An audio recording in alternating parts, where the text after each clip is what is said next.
This is 5 things I hate about my 135. So the first one being these headlights. These headlights make the car always look surprised. It always looks like it's doing one of these. They are way too big for this car. Now, if you look at a 7 Series, that probably has the largest headlights. When you move down to a 5 Series, it has slightly smaller. When you move down to a 3 Series, it has even smaller. Now, when you go from a 3 Series to a 1 Series, why do the headlights get bigger? The car does not look good with these headlights. Now, I know what a lot of people do. They'll black out the housing or they'll put an eyelet on it so that it looks a little less large. But it's still a huge headlight. Now, my first thought was maybe it's just because I have a 135. I don't have the 1M.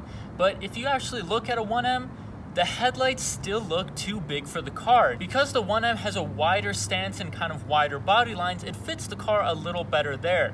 But it's still too large. I don't know, is that just me? The headlights don't match the rest of the car. I wish BMW had just followed what the rest of the models seem to do with their lights and their proportions, which is make them smaller as you go down the series of cars. From the 7 Series to the 5 to the 3 to the 1.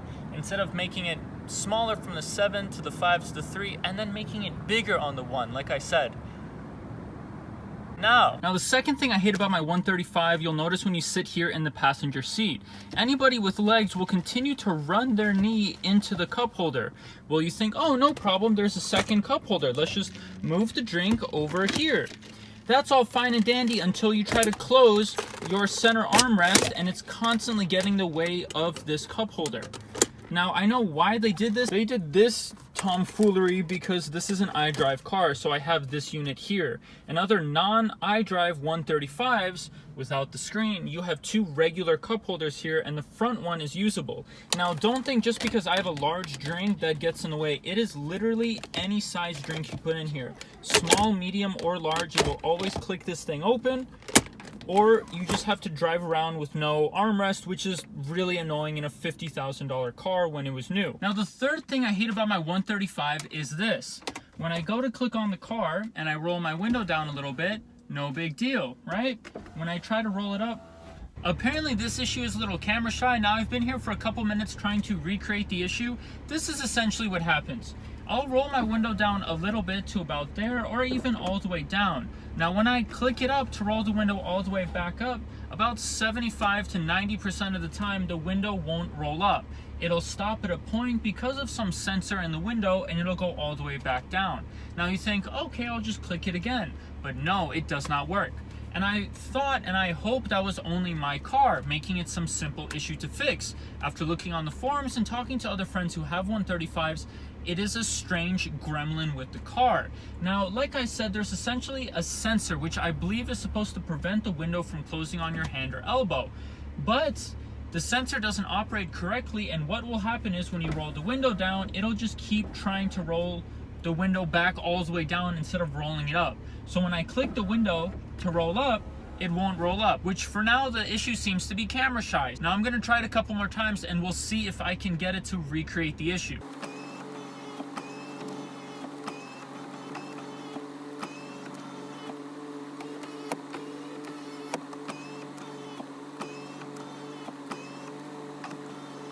Now, I have been here for way longer than I was expecting. I thought on first try it would recreate the issue.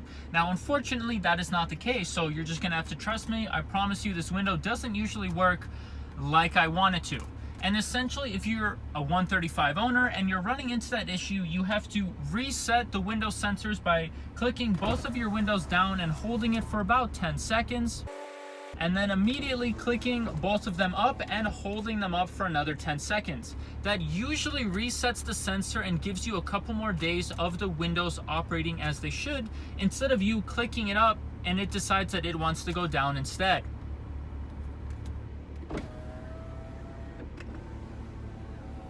It's working perfectly for now, I don't know. Now, the fourth thing I hate about my 135 is the connectivity with your phone. Now, this car does have Bluetooth. You can connect your iPhone and you can play music through the speakers, and the quality with the Harman Kardon sound package is very, very nice. Now, that is not my issue. My issue is the fact that the system seems to have some sort of a weird gremlin where it decides to very quickly pause and replay a song when I try to skip a song.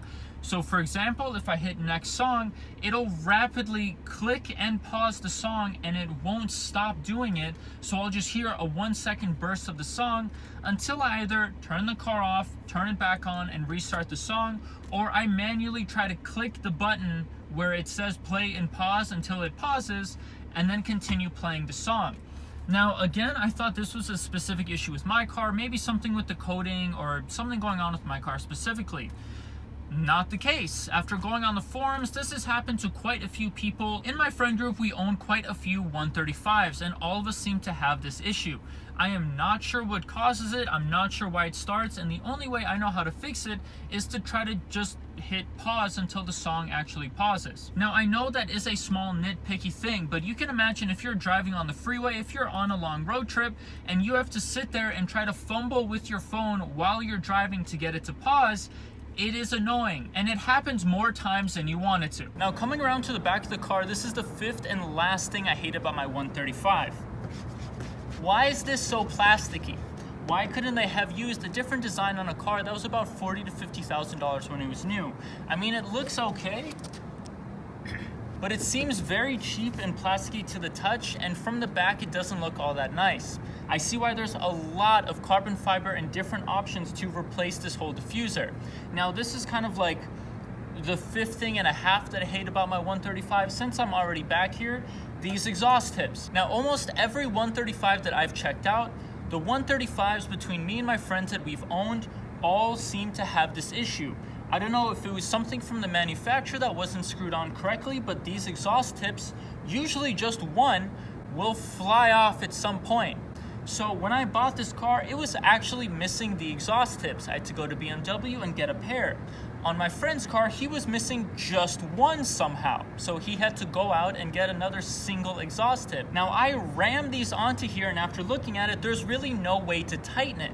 I imagine after heating and cooling, maybe the little clips that hold them on stop being tight and decide to stop holding them on, and they just go flying off. Now I'm hoping, since I got these exhaust tips, they will last me a long time.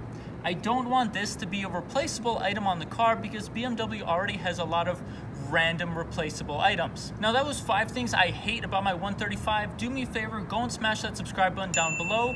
In about a week, I'm gonna do 5 things I love about my 135. See you guys in the next one.